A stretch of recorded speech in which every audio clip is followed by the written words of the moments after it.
சக்கரம் பெற்று நல் தாமோதரன் தானும் சக்கரன் தன்னை தரிக்க ஒண்ணாமையால் மெக்கரன் தன்னை விருப்புடன் அர்ச்சிக்க தக்கனர் சக்தியை தான் கூறு செய்ததே.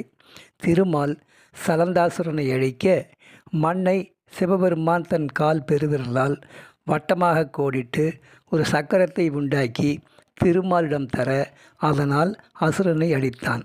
பின்னர் அச்சக்கரத்தை திருமாலுக்கு தந்தருளினான்.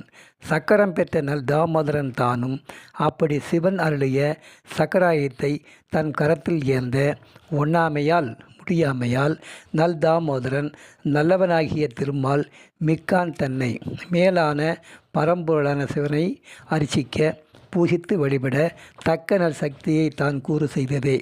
தன்னுடலில் ஒரு பகுதியான சக்தியை அந்த திருமாலுக்கு தந்து சக்கரத்தை திருமால் தாங்க அருள் செய்தான். கூறு பகுதி.